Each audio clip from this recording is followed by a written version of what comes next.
Hi friends, LBW 49th episode தான் இந்த வீடியோவில் பார்க்க போகிறோம். லாஸ்ட் வீக்கில் ரிஷி நடராஜோட மண்டையை கல்லால் அடிச்சு உடச்சிருப்பாரு. அதோட அந்த எபிசோட முடிச்சிருப்பாங்க.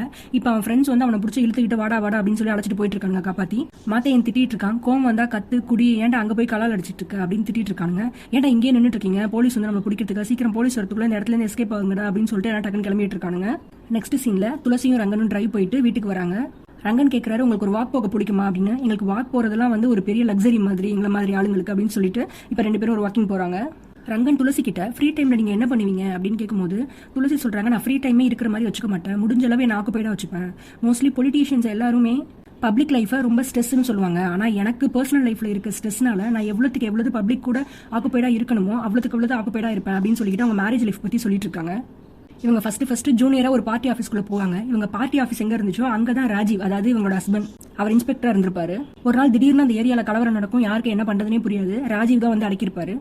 துளசி சொல்லிட்டு இருப்பாங்க, ராஜீவ் அந்த ஊர்ல நோட்டீஸ் பண்ணாதவங்க யாருமே இருக்க மாட்டாங்க, யாரை எப்படி ஹேண்டில் பண்ணணும்னு அவருக்கு தான் தெரியும் அப்படின்னு சொல்லிட்டு எல்லா ப்ராப்ளமே அவர் தான் சால்வ் பண்ணுவார் அப்படிங்கிற மாதிரி சொல்லிட்டு இருப்பாங்க. ஒரு நாள் ஒரு ஸ்கூல்ல மீட்டிங் மாதிரி நடக்குது. அங்க ராஜீவ் தான் மினிஸ்டருக்கு ப்ரொடெக்ஷனுக்காக நின்றுட்டு இருப்பாரு. அப்ப துளசி அந்த லைன்ல வரும்போது இந்த ஸ்டூடெண்ட்ஸ்க்குலாம் அலௌட் இல்லை அப்படின்னு சொல்றாரு. உடனே துளசி சொல்றாங்க, நான் டெபுட்டி ஸ்போர்ட்ஸ் மினிஸ்டர் அப்படின்னு சொன்னதும் டக்குன்னு சொல்லிட்டு ஷாக் ஆயிட்டு டக்குன்னு அவங்க ஸ்டேஜுக்கு விட்டுருவாரு. அப்புறம் துளசி ஸ்டேஜ்ல இருக்கும்போதெல்லாம் ராஜீவ் பார்த்துட்டே இருப்பாரு. ஸ்பீச் எல்லாம் பேசி முடிச்சுட்டு வந்ததுக்கு அப்புறம் துளசி கிட்ட போயிட்டு ராஜீவ் பேசுறாரு, இது மாதிரி சாரி அப்படின்னு சொல்லிட்டு, ஆனா இது ஏன் தப்பு இல்ல, இவ்வளவு சின்ன வயசுலயே வந்து டெபுட்டி ஸ்போர்ட்ஸ் மினிஸ்டர் ஆகுறது உங்களோட தப்பு தான் அப்படின்னு பேசி சிரிச்சிட்டு இருக்காங்க.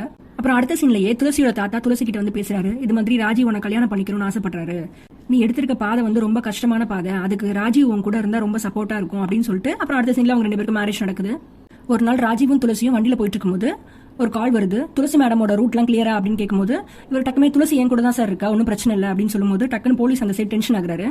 அவங்க ஒய்ஃபா இருக்கலாம், ஆனா கொஞ்சம் அஃபிஷியலா பேசும்போது அவங்களுக்கு மரியாதை கொடுத்து பேசுங்க அப்படின்னு சொல்லுவாரு. இதுல இருந்து தான் அவங்களுக்கு ப்ராப்ளம் ஆரம்பிக்கிறத துளசி சொல்லுவாங்க. ஜூனியரா இருந்தப்ப எனக்கு ரொம்ப சப்போர்ட் பண்ணாரு, ஆனா நானே ஒரு பெரிய பொலிட்டீஷியனா வந்ததுக்கு அப்புறம் அவருக்கு அது பிடிக்கல, எங்களுக்குள்ள நிறைய ப்ராப்ளம்ஸ் வர ஆரம்பிச்சிச்சு அப்படின்னு சொல்லிட்டு இருக்காங்க. ஒரு ஸ்டேஜ்ல கெரியரா இல்ல பர்சனல் லைஃபா அப்படின்னு சூஸ் பண்ற மாதிரி ஆயிடுச்சு, 2 பேரும் நல்லா இருக்கிறனா உன்னோட கெரியரை விட்டுரு அப்படிங்கிற மாதிரி ராஜீவ் சொன்னதா சொல்லிட்டு இருப்பாங்க.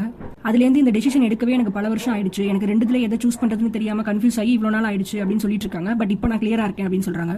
நெக்ஸ்ட் சீன்ல பாய்ஸ் எல்லாரும் ரிஷி வீட்டுல அவனை திட்டிட்டு அவனை எழுப்பிட்டு இருக்காங்க. அவன் செம்மையா தூங்கிட்டு இருக்கான். நைட் என்ன பண்ணோனே புரியாம தூங்கிட்டு இருக்கான். அப்புறமா அவனை கிளப்பி அகாடமிக்கு அழைச்சிட்டு போயிட்டு இருக்காங்க.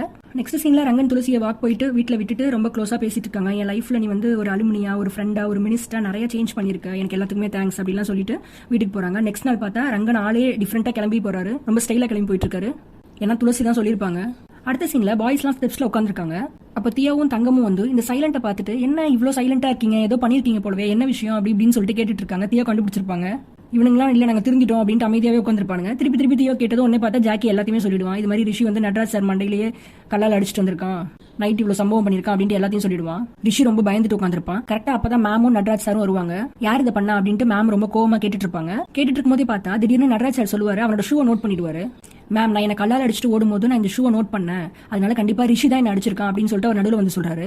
உடனே மணி சொல்றான், மேம் நான் இதே மாதிரி ஷூ தங்கம்க்கு கூட வாங்கி கொடுத்துருக்கேன், இது வந்து ஒரு பாப்புலரான பிராண்ட், இது மாதிரி நிறைய ஷூ இருக்கும், அதனால ரிஷி இதை பண்ணல அப்படின்னு சொல்லி சொன்னதும் நான் ரிஷி கிட்ட கேட்கறேன் அப்படின்னு சொல்லிட்டு மேம் இப்ப ரிஷி கிட்ட கேட்கறாங்க, சொல்லு ரிஷி நீ இதை பண்ணியா இல்லையா அப்படின்னு கேட்கும்போது ரிஷி மேம் இல்ல மேம் எனக்கு ஆன்சைட்டி இஷ்யூ இருக்குன்னு உங்களுக்கே தெரியும், இப்படி வெஞ்சன்ஸ் வச்சு பண்ற ஆளா இருந்தா நான் இந்த இஷ்யூலாம் வந்து சஃபர் பண்ணிட்டு இருக்க மாட்டேன் அப்படிங்கிற மாதிரி சொல்றான். மேம் வந்து பசங்க உண்மையதான் சொல்றாங்க, நமக்கு டோர்னமெண்ட் வந்துட்டு இருக்கு, அதுல கான்சென்ட்ரேட் பண்ணுங்க, வெளியாள் யாரோ தான் நம்ம டிஸ்ட்ராக்ட் பண்றதுக்காக இந்த மாதிரி எல்லாம் பண்ணிட்டு இருக்காங்க, நம்ம பசங்க மேல பழி போட்டுட்டு இருக்காங்க அப்படின்னு சொல்லிட்டு போயிடுறாங்க.